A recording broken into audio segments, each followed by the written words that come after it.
Oui, Yorana. Et bienvenue, pardon.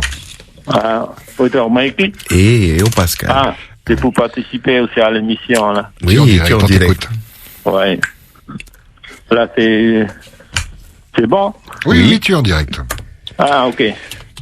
Voilà, je voudrais réagir toi suite à l'émission, pas à l'émission, à l'article hein, sur l'accident, la noyade hein, qui s'est passé l'autre samedi.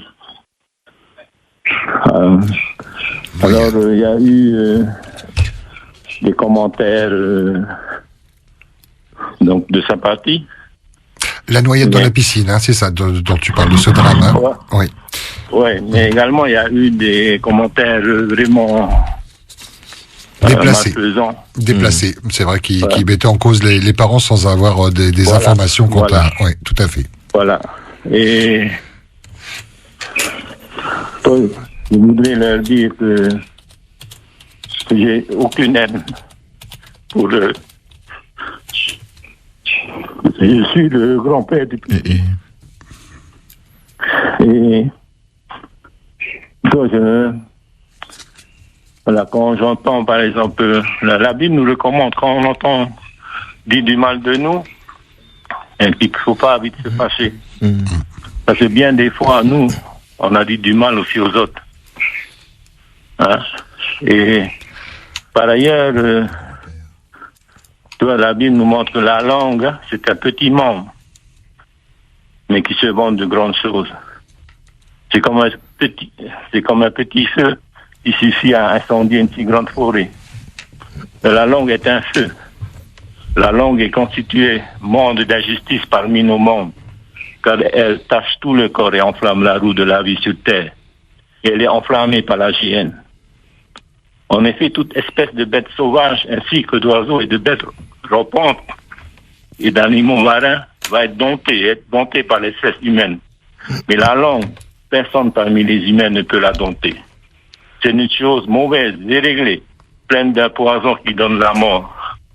Avec elle, nous bénissons Jéhovah, oui, le Père, et pourtant, avec elle, nous maudissons les hommes qui sont venus à l'existence, à la ressemblance de Dieu. De la même bouche sortent bénédiction et malédiction. Il ne faut pas, mes frères, que ces choses continuent à se passer de la sorte. Une source ne fait pas jaillir le doux et la mer par la même ouverture, n'est-ce pas? Et je voudrais, là, donc, essayer de bénir ceux qui nous maudissent, qui persécutent, et de bénir, plutôt bénir et ne pas maudire. Également, la Bible nous recommande de ne rendre à personne le mal pour le mal. Il est dit, si possible, pour autant que cela dépend de vous, soyez en paix avec tous les hommes. Ne vous vengez pas vous-même, bien-aimés, mais donnez du champ à la colère, car il est écrit, à moi la vengeance. C'est moi qui paierai de retour, dit Jéhovah. Mais si ton ennemi a faim, donne-lui à manger. S'il a soif, donne-lui à boire. Car en faisant cela, tu entasseras des charbons ardents sur sa tête. Ne te laisse pas vaincre par le mal, mais continue à vaincre le mal par le bien. Là, les cousins de ma belle-fille et de mon fils, eux, ils ont lu tout ça. Mais ils veulent pas que les parents lisent ça. Alors, je voudrais un peu rectifier ce qui s'est passé, peut-être la pensée des gens qu'on a laissé sans surveillance.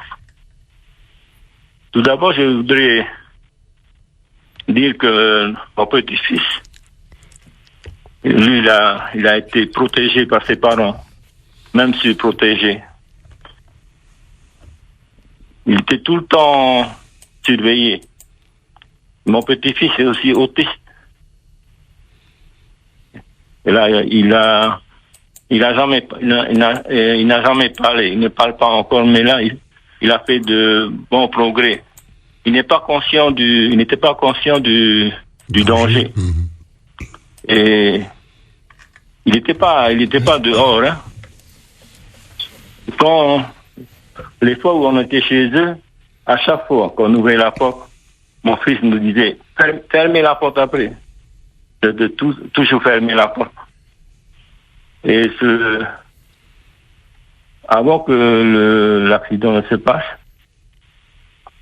je voudrais aussi rajouter que mon petit-fils, il ne dort pas la nuit. Peut-être il dort à 2h du matin, à 3h, et à chaque fois, donc ses parents sont fatigués. Mon fils, il a demandé à Esprit de travailler à mi-temps afin d'avoir plus de temps pour travailler, pour garder son fils. Avant que l'accident ne se passe, j'étais dans la maison. Alors, et malheureusement, vu que j'étais tous les deux fatigués, c'est-à-dire ils n'ont pas dormi, mais par la fatigue, ils se sont assoupis. Et donc notre petit-fils, ça c'est quelqu'un aussi quoi de malin. Et je sais pas comment il a pu, sachant que ses parents étaient endormis, il en a, parce que d'habitude il fait comme, je sais pas, ceux qui connaissent les autistes, hein, ils font du bruit, hein. Il crie, hein. Tout le temps il crie, hein. Mais là je crois il est resté silencieux à mon avis. Il en a profité pour débloquer la porte vitrée, la baie vitrée pour s'en aller. Il a profité de ce moment d'inattention de ses parents pour s'en aller. Donc je voudrais donc que tout le monde sache que mon petit-fils était... Il n'y a pas eu de négligence. Mais ce que moi personnellement, mais jamais ça m'est venu à l'idée de les obliger de mettre une barrière à la piscine, parce que tout le temps ils fermaient la porte. Même ils ont mis une barrière Esprit à une porte pour qu'ils ne puissent pas débloquer. Des fois maintenant je me repose pourquoi j'ai pas eu l'idée de les obliger à mettre cette barrière. Parce que personne ne pouvait imaginer. Comment il s'appelait ton mot, toi? Oui, parce que comme j'étais toujours là à nous dire, fermez la porte. Quand on sortait de la maison, il nous rappelait, bloquez, fermez la porte. Toi, on dirait que non, c'était assez cette protection-là. Alors que le message que je voulais dire à ceux qui ont écrit des commentaires haineux, hein, avant de dire quelque chose, il faut connaître les faits. Si on connaît un son de cloche, il faut avoir tous les sons de cloche avant de dire n'importe quoi. Parce que tout ça, ça va blesser ceux qui sont concernés par le malheur, par cette tragédie. Hein? Moi, j'ai lu dans cette pour non pas, j'ai pas de haine contre ces personnes, mais c'est pour leur dire que ils causent du mal aux gens. Et pour ceux qui ont donné des commentaires, qui ont apporté leur masse de sympathie, et je leur adresse mes plus sincères remerciements. Aux parents aussi qui ont une piscine et qui n'ont pas encore mis une barrière, donc que la mort de mon petit-fils leur sert de conseils, de leçons, afin que cela n'arrive pas aux autres. Malolou, papa, d'avoir pris le temps de nous appeler ce matin pour évoquer ce terrible drame que vit votre famille. Comment s'appelait ton mot, toi? Il s'appelle Makalea Kamahere Tohitika Leimin. Petite étoile. Alors, c'est le petit cousin de Sandroli. Sandro Lee, j'ai vu qu'il avait signé l'article. Alors ma femme me disait, c'est la faute à Sandro qui a rédigé l'article. Non, j'ai dit non, il fait son travail. Ouais, ce sont les commentaires. Ouais, il a écrit l'article, mais ce sont les autres avec leurs commentaires. Bien sûr. Ouais. J'espère qu'ils t'ont entendu ce matin et qu'ils réfléchiront à deux fois avant de faire des commentaires sans avoir toutes les infos. Il y a une tati à mon petit-fils qui est avocat. Alors, on peut les poursuivre pour diffamation. Il dit non. La maman a dit non.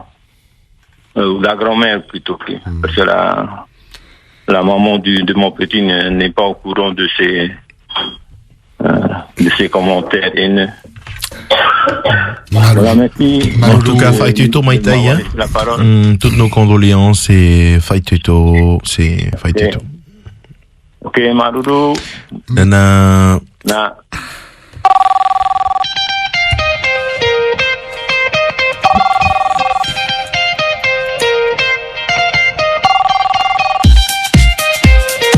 La suite de la libre antenne dans un instant avec vos coups de cœur, coups de gueule. Ça sera juste après la petite pause.